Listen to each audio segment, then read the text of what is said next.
ఒక చిన్న పట్టణంలో ఒక భయంకరమైన హత్య జరిగింది. ఇంట్లో అందరూ క్రూరంగా చంపబడ్డారు.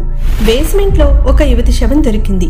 అందులోని భయంకరమైన విషయం ఏమిటంటే ఆమెకు బయట ఒక్క గాయం కూడా లేదు. ఎవరో తెలీదు, ఎలా చనిపోయిందో ఎవ్వరికీ అర్థం కాలేదు. అందుకే పోలీసు ఆమెను జేన్ డోయి అని పిలిచారు.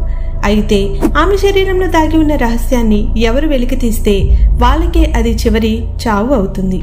ఇదే ద అటాప్సీ ఆఫ్ జాన్ డోయి. ఇక కథలోకి వెళ్తే ఒక ఇంట్లో రక్తం, చావు, హింస. కానీ బేస్మెంట్లో ఒక మిస్టరీ బాడీ ఇంటాక్ట్గా పడుతుంది. పూర్తిగా నార్మల్గా కనిపిస్తుంది, కానీ ఏదో చాలా వింతగా ఉంది. పోలీసులు దాన్ని మోర్గ్కి పంపిస్తారు. అటాప్సీకి బాధ్యత ఇద్దరికిస్తారు. టామీ అనే అనుభవజ్ఞుడైన ఫాదర్, అలాగే ఆస్టిన్ అనే అతని కొడుకు. ఇద్దరు చాలా అనుభవజ్ఞులు. కానీ ఈ కేసు వింత. మొదట చూస్తే సాధారణమే అనిపిస్తుంది, కానీ క్రమంగా నిజం బయటపడుతుంది. మొదట ఆ లేడీ కళ్ళలోకి చూసేసరికి పూర్తిగా వైట్గా ఉన్నాయి. ఆమె వ్రిస్ట్లు, యాంకిల్స్ ఫ్రాక్చర్ అయ్యాయి, కానీ బయట ఒక్క గాయం కూడా లేదు.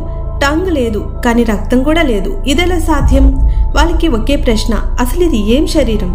ఇంకా అటాప్సీకి లోతుగా వెళ్తే లంగ్స్ పూర్తిగా బ్లాక్గా ఉన్నాయి, అంటే స్మోక్ ఇన్హాలేషన్ వల్ల చనిపోయినట్టు ఉన్నాయి.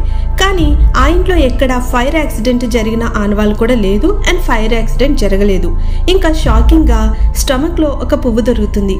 అంతేకాదు ఒక క్లాత్ లో వింత సింబల్స్ కూడా దొరుకుతాయి. అవి సాధారణ సింబల్స్ కాదు, అవి బ్లాక్ మ్యాజిక్ కి సంబంధించినవి. కానీ ఇంతలో అటాప్సీ గదిలో వింతలు మొదలవుతాయి. లైట్లు ఒక్కసారిగా ఆరిపోతాయి. డోర్స్ తాళాలు వేసినా స్వయంగా మూతపడిపోతాయి. రేడియో హాంటెడ్ సాంగ్స్ ప్లే చేస్తుంది. అలాగే చనిపోయిన ఇతర బాడీస్ కదిలినట్లు అనిపిస్తాయి. ఇంకా ఫాదర్ సన్ ఇద్దరికి అర్థమవుతుంది ఇది సాధారణ అటాప్సీ కాదు అని. ఇంకా ఆమె బాడీలో స్కిన్ లోపల టార్చర్ స్కార్స్ ఉంటాయి, అంటే అవి సెంచరీస్ క్రితం జరిగినట్టున్నాయి.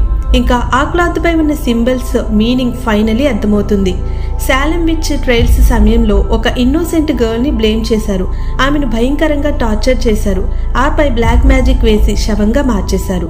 అదే ఈ జేన్ డోయి. ఆమె బాడీ డెడ్ బాడీ కాదు. ఆమెపై వేసిన శాపం ఇంకా జీవించే ఉంది.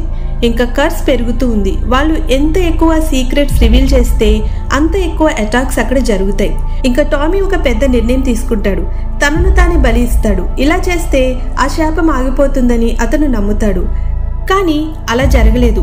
తండ్రితో పాటు కొడుకు కూడా చనిపోయాడు. ఇంకా కర్స్ కొనసాగుతూనే ఉంది. చివరికి షాకింగ్ గా జేన్ డోయి బాడీ ఇంటాక్ట్ గా ఉంటుంది, ఏ మార్పు లేదు. ఇక పోలీసులు వచ్చి అది సాధారణ శరీరంలాగా కనిపిస్తుందని చెప్పి వాళ్ళు దాన్ని మరో పట్టణానికి పంపించేస్తారు.